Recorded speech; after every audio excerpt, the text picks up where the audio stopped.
Hello दोस्तों, तो स्वागत है आपके यूट्यूब चैनल कितना सीखा पर। तो आज हम क्लास 9th फिजिक्स का सेकेंड चैप्टर का पार्ट 3 इस वीडियो में डिस्कस करेंगे। तो आइए स्टार्ट करते हैं। मोमेंटम क्या होता है इसके बारे में हम डिस्कस करेंगे। Momentum is defined as the product of mass and to velocity is known as momentum. It means P is equal to mv। Momentum किसे कहते हैं? The product of mass into velocity is known as momentum. अगर आपको momentum की definition देनी है तो क्या करेंगे? Where m is the mass, इसको m is the mass and v is the velocity. The product of mass into velocity is known as momentum. Now we define with the help of another example. Mass in motion is known as momentum. It means अगर किसी मास के पास क्या हो, velocity आ जाए, किसी मास के साथ क्या आ जाए, वेलोसिटी आ जाए, उसी को क्या बोलते हैं? मोमेंटम। तो मोमेंटम की दो डिफिनेशन हो सकती है। पहला डिफिनेशन क्या है? The product of mass into velocity is known as momentum. And second definition is mass in motion is known as momentum. तो दोनों को लिख लीजिए। पहला क्या है? The product of mass into velocity, इसको वेलोसिटी कर लीजिए। The product of mass into velocity is known as momentum. It is represented as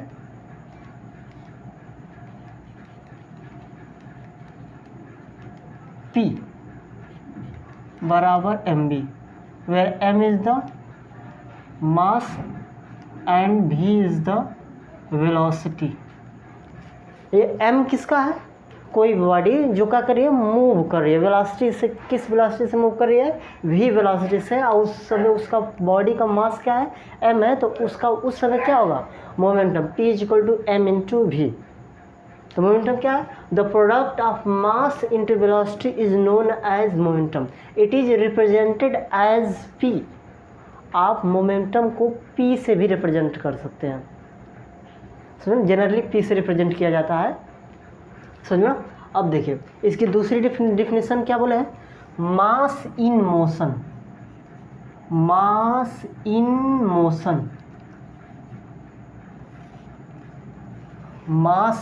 motion is known as momentum.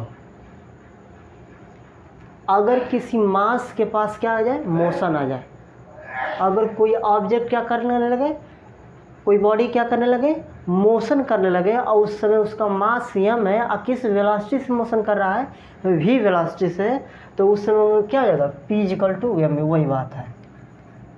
तो आप कई तरह से लिख सकते हैं। समझना। अब देखिए मोमेंटम क्या है? The product of mass into velocity is known as momentum. अच्छा, मोमेंटम को एक्सपीरियंस करना है या किस बॉडी का कितना मोमेंटम है, क्या कैसे हम डिफाइन करेंगे? तो यहीं से देखिए, two variable m and v। P is directly proportional to m, condition first, and P is directly proportional to v, condition second. In the first condition, momentum is directly proportional to mass. It means when the value of mass is increasing, then the value of momentum is always increasing. In the second condition, when the value of velocity is increasing, then the value of momentum will be increasing. It means जब हम मास की value क्या करें? Increase करें। किसी body का मास को हम क्या करें? बढ़ाएं, तो उसका मोमेंटम में क्या करेगा? इंक्रीज करेगा। और किसी बॉडी की वेलोसिटी को भी राइज करें, इंक्रीज करें, तो उस समय भी उसका मोमेंटम क्या होगा? इंक्रीज का। इंक्रीज करेगा, समझो ना क्यों? Why momentum is increase when we increase the value of mass and velocity, because P is directly proportional to m into v. Here momentum is directly proportional to m as well as v. यहाँ पे जो P है, ये जो momentum है वो मास के directly proportional है, वेलोसिटी के भी डायरेक्टली प्रोपोर्शनल है। जब हम डायरेक्टली प्रोपोर्शनल का मतलब क्या होता है? अगर एक की वैल्यू बढ़ रही है तो दूसरी की वैल्यू भी बढ़ेगी डेफिनेटली। अगर एक की वैल्यू घट रही है तो दूसरी की वैल्यू भी घटेगी। तो अगर आप किसी बॉडी का मास को डिक्रीज कर रहे हो और वेलोसिटी भी डिक्रीज कर रहे हैं तो इन दोनों केस में क्या होगा? मोमेंटम डिक्रीज करेगा, समझना। अगर आपसे कोई पूछ भी सकता है कि अगर हम किसी एक फुटबॉल ले लें, एक बड़ा सा फुटबॉल ले लें जो खेलते हैं, और एक टेनिस बॉल ले लें, तो विच हैव मोर मास? जनरली किसका मास ज़्यादा होगा? फुटबॉल का। MF मान लीजिए 10 ले लें, 10 ग्राम ले लें, और टेनिस का ले लें कितना? Tennis MT, mass of tennis ball, तो उसका 2 ग्राम ले लें। At same velocity mass of the football and mass of tennis ball moves with same velocity, then which have more momentum? जब किसी भी बॉडी का, जैसे यहाँ पे देखिए, जो फुटबॉल का मास है उसका 10 ग्राम ले लिए और जो टेनिस बॉल का मास है उसका 2 ग्राम ले लिए, इन दोनों का वेलोसिटी क्या है? Will be same. In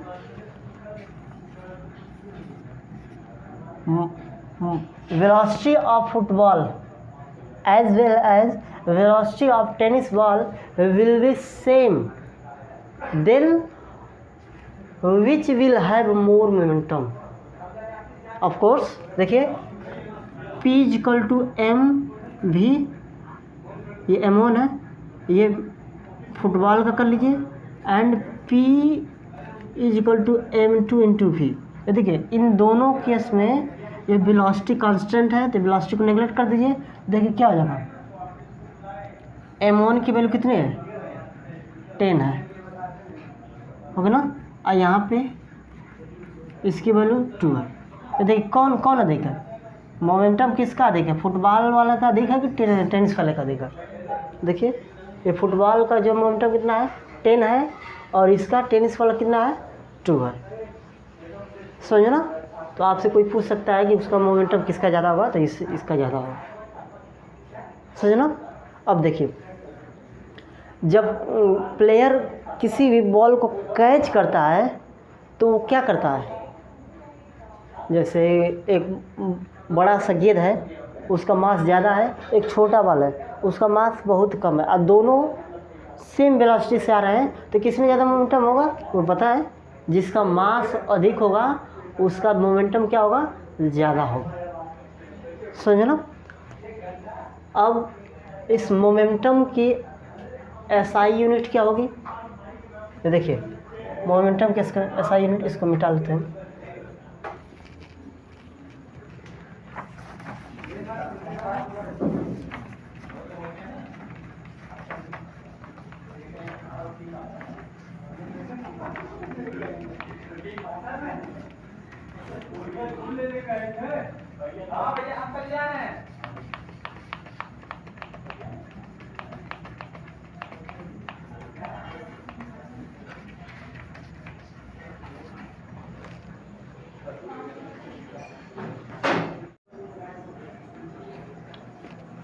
exam इसके मोमेंटम के जो यूनिट कैसे निकालेंगे इसके बारे में डिस्कस कर रहे हैं। देखिए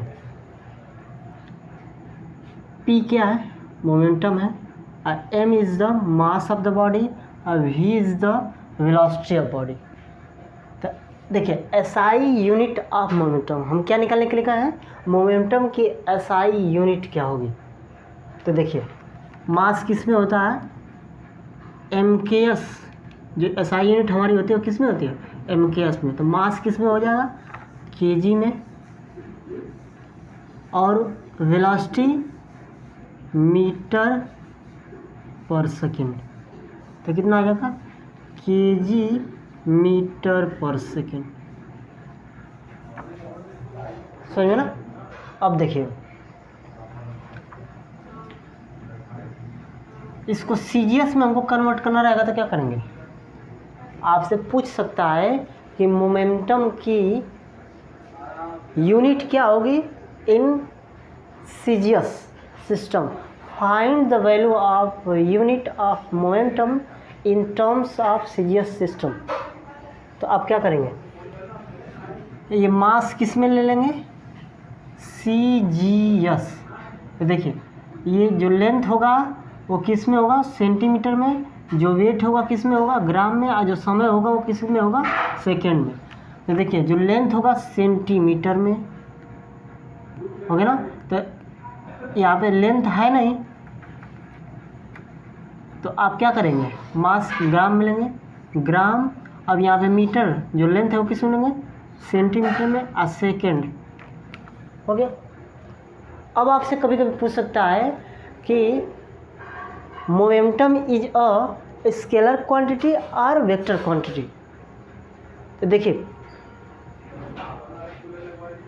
मास और वेलोसिटी इनका जो प्रोडक्ट होता है, देखिए मास जनरली ये मास है, देखिए ये क्या है, मास स्केलर क्वांटिटी है, और ये वेलोसिटी क्या है, वेक्टर क्वांटिटी है। तो जब स्केलर और वेक्टर क्वांटिटी का जब प्रोडक्ट लेते हैं तो क्या आता है, तो वेक्टर आता है। समझो ना। जनरली आप यहाँ से देखिए आपको ज़्यादा दिक्कत हो रही है, तो देखिए यहाँ से देखिए मोमेंटम कौन सी क्वांटिटी है, वेक्टर क्वांटिटी है। क्यों, क्योंकि वेक्टर क्वांटिटी की एक कंडीशन है कि यह इसके पास magnitude as well as specific direction. तो जब कोई भी बॉडी, मान यही सपोज दैट कोई बॉडी है, वो उसका मास सेम है और उसकी वेलोसिटी भी है, तो देखिए वो जिस डायरेक्शन में मूव करेगा तो उसकी डायरेक्शन फिक्स हो गई ना, और कुछ ना कुछ इसका मोमेंटम होगा। समझो, इसका कुछ ना कुछ मैग्नीट्यूड होगा, तो इसलिए ये क्या है, वेक्टर क्वांटिटी है। समझो। तो आपसे कोई पूछ सकता है कि मोमेंटम कौन सी क्वांटिटी है, तो आप क्या बताएंगे, momentum is a vector quantity because it has magnitude as well as specific direction. इसके पास डायरेक्शन होती है, मैग्नीट्यूड भी होता है और इसके पास डायरेक्शन भी होता है, तो इसलिए क्या होता है, ये वेक्टर क्वांटिटी होता है। सुनो। अब देखिए आपसे ये भी कोई पूछ सकता है कि मास कौन सी क्वांटिटी है, मैं ज़्यादा डिटेल में नहीं जाऊँगा, मास कौन सी क्वांटिटी है, तो मास के पास मैग्नीट्यूड है, डायरेक्शन नहीं है, तो mass is a scalar quantity. But velocity क्या है, तो velocity is a vector quantity because it have magnitude as well as specific direction. समझना। अब देखिए आपसे ग्राफ पूछ सकता है कि draw the graph of momentum versus mass. तो देखिए P is equal to M into V। तो देखिए P divided by M is equal to V। तो देखिए ये कांस्टेंट हो जा रहा ना, तो जब वेलोसिटी को कांस्टेंट रखेंगे, जब वेलोसिटी को कांस्टेंट रखेंगे तो जो मोमेंटम और मास का जो ग्राफ बनेगा यही बनेगा। यहाँ पे लिखे हुए होंगे, देखिए ये P, where P is the momentum and M is the mass of the body, then the graph between momentum as well as mass should be straight. एकदम सीधा ना। तो ये क्या इंडिकेट कर, this graph shows velocity constant. जब कोई object क्या करे, उसका मोमेंटम P है और उसका मास M है, तो उस समय उसका ग्राफ इस तरह होगा। तो ये ग्राफ क्या रिप्रेजेंट करेगा, ये क्या है, वेलोसिटी शुड बी कांस्टेंट। सुनो आपसे अभी इसके दो वेरिएबल है, मास और वेलोसिटी। तो अब आपसे कह देगा कि मास अगर कांस्टेंट रहेगा तो draw the graph of momentum as well as velocity. समझ में आया? आपसे देखिए 2 ही क्वेश्चन पूछ सकता है ग्राफ के बारे में।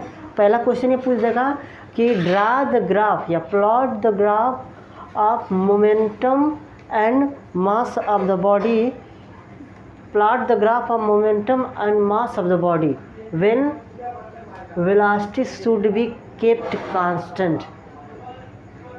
समझो? तो ये ग्राफ होगा, और जब मास कांस्टेंट होगा तो ये ग्राफ होगा। आपको देखने ऑब्जर्व करने वाली बात क्या है, देखिए ये जो वाई एक्सिस पे है मोमेंटम है और एक्स एक्सिस पे क्या है, वेलोसिटी है। कब? जब मास कांस्टेंट रहेगा। तो when the value of mass should be constant then we put the velocity along the x axis and momentum along the y axis। सुनो, अब देखिए जब when the value of velocity should be constant then we plot the graph of mass and momentum as well as mass is plotted along the x axis and momentum along the y axis। समझो? आप कोई भी ले सकते हैं, x y matter नहीं करता है। बस मैं ये बताने की कोशिश करता हूँ कि जब मास और मोमेंटम लेंगे तो उस समय जो कांस्टेंट होगा क्या होगा, वेलोसिटी होगा। और जब मोमेंटम और वेलोसिटी लेंगे तो उस समय क्या कांस्टेंट होगा, मास। समझो ना? अब देखिए यहाँ से क्वेश्चन भी अच्छे खासे बनते हैं कि मोमेंटम को का न्यूमेरिकल कैसे आया। देखिए तो क्वेश्चन क्या है देगा कि मान लीजिए कोई बॉडी जिसका मास कितना है, 100 ग्राम है। आप इसको केजी में ले लीजिए, 100 केजी है। और वेलोसिटी कितना है, वेलोसिटी 20 मीटर पर सेकेंड है। तो find the value of momentum of an body. ध्यान सुनिए क्वेश्चन क्या बनेगा कि किसी बॉडी का जो मास है वो 100 केजी है और उसकी वेलोसिटी क्या है, 20 मीटर पर सेकेंड है। वो किस वेलोसिटी से मूव कर रही है, 20 metre per second. Then calculate the momentum of that body. तो आप कुछ नहीं करेंगे, फार्मूले पर रख देंगे P = m/v। तो देखिए P m की वैल्यू कितनी है, 100 और v की वैल्यू कितनी है, 20। तो देखिए कितना आएगा, इतना केजी मीटर पर सेकेंड हो गया ना। मोमेंटम की SI यूनिट क्या होती है, केजी मीटर पर सेकेंड। समझना? यहाँ से कभी कभार ये दे सकता है कि कोई बॉडी है जिसका मोमेंटम, कोई बॉडी है जिसका मोमेंटम 100 है, मोमेंटम उसका कितना है, 100 है। कोई बॉडी है जिसका मोमेंटम क्या है, 100 है और उसकी वेलोसिटी 20 मीटर पर सेकेंड है। Then find the value of mass of the body. कोई बॉडी क्या कर रही है, 100, उसका मोमेंटम कितना है, 100। मोमेंटम का SI यूनिट कितना है, केजी मीटर पर सेकेंड। वो 100 केजी मीटर पर सेकेंड उसका क्या है, मोमेंटम है और उसकी वेलोसिटी कितनी है, 20 मीटर पर सेकेंड है। तो उसका क्या होगा, मास क्या होगा। तो कुछ नहीं करेंगे, बस इसी फार्मूले पे एग्जैक्ट आप रख देंगे। तो देखिए P = m/v। तो P की वैल्यू कितनी है, 100 और V की वैल्यू, m की वैल्यू फाइंड आउट करनी है। तो देखिए मल्टीप्लाई है तो V इधर आएगा तो डिवाइड है, तो V की वैल्यू कितनी है, 20 है। तो 2 1 = 2, 2 5 = 10। तो m = 5 kg। समझे ना? तो थैंक यू।